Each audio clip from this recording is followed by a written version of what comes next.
my name is Reese Hollander and I'm a part of Presentation Team 2. As a group, we decided to go with groupthink for this project. So what exactly is groupthink? Groupthink occurs when group members strive to agree for the sake of harmony or conformity, and thus avoid accurately assessing the decision situation, resulting in irrational decision making. So where exactly do we see groupthink the most? Groupthink is a common issue that occurs often within cohesive groups such as work environments, offices, or anything to that level. I think that this photo clearly represents groupthink because it's the boss or person in charge asking the group if they all agree. And because of this, they all just say yes when in reality they do not agree. I'm Caleb Baker, and one of the things I'm going to be talking about is how groupthink is currently being implemented in workplaces. One of the main reasons is fast consensus in decision making. When groupthink's applied, managers are often encouraged to quickly align, and this is going to help accelerate project timelines. The other thing is unified team direction. So many organizations promote one team, one voice in the workplace and throughout their cultures. And managers also push for alignment strategies around their goals. And this is going to help maintain stability and predictability throughout the workplace through groupthink. And finally, the last one is going to be cautious leadership styles. Leaders typically are going to prefer a true and tried solutions over alternative approaches. And teams are also frequently defer from senior leadership and avoiding conflict and dissent. And this is all going to be possible through groupthink. Another thing I'd like to talk about is opportunity for growth within groupthink. Groupthink is going to allow you to identify hidden weak spots, and this is going to be revealed when teams are avoiding conflict or new ideas. This is going to help leaders address the blind spots that may be within their organizations. Another is it's going to encourage different perspectives. Groupthink is going to push awareness throughout organizations, and it's going to help them include different voices, and it's going to improve creativity and decision-making quality. It's also going to boost psychological safety, and this is going to happen because groupthink is going to recognize the risks, and companies can build environments where employees are going to feel safe, and they're going to feel safe to also challenge assumptions that are being made. And finally, it's going to strengthen innovative culture. Employees are going to be empowered to question and experiment, and this is kind of going to give fresh solutions, and it's going to help them emerge faster. The final thing I'm going to talk about is impacts groupthink has on management. It ultimately is going to give you faster decision making. Groupthink is going to help streamline choices, and it's going to reduce lengthy debates, and it's going to align the team around shared conclusions. It's also going to give a higher team cohesion. This is going to give a strong desire or agreement to improve unity, strengthen relationships, and boost overall morale without the team.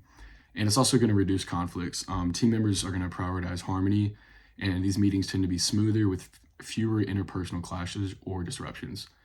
And it's also going to give clear, unified decisions throughout the entire company.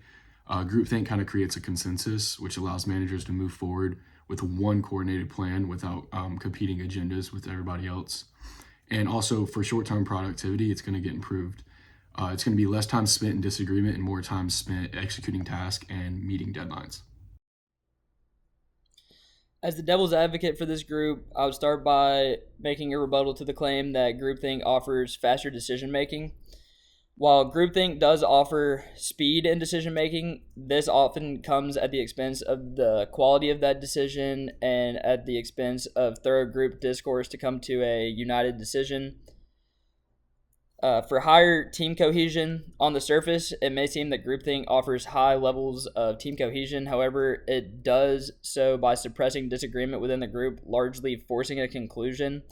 So anybody that goes against the status quo of the group is kind of going to be essentially shunned and have the decision forced on them.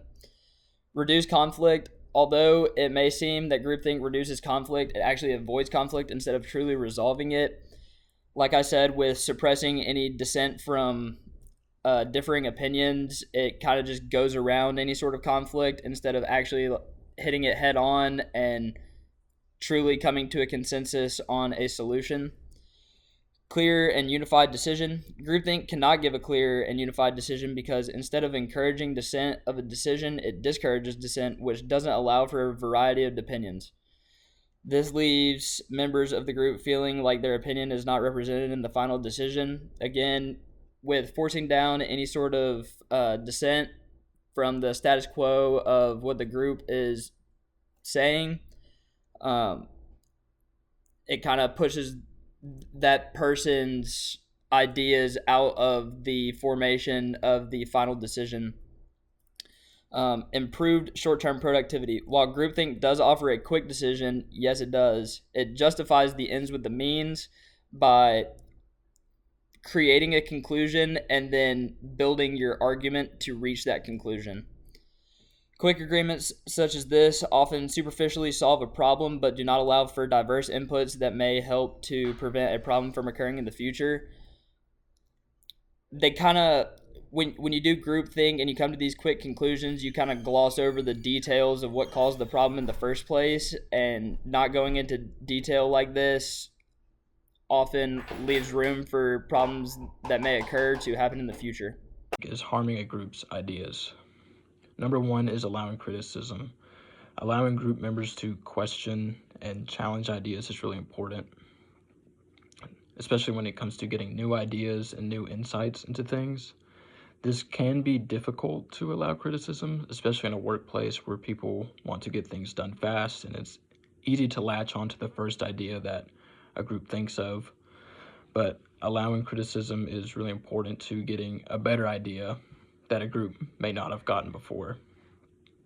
One way to do this is with the devil's advocate, and their main job is to just question the group to think more critically about things and challenge ideas.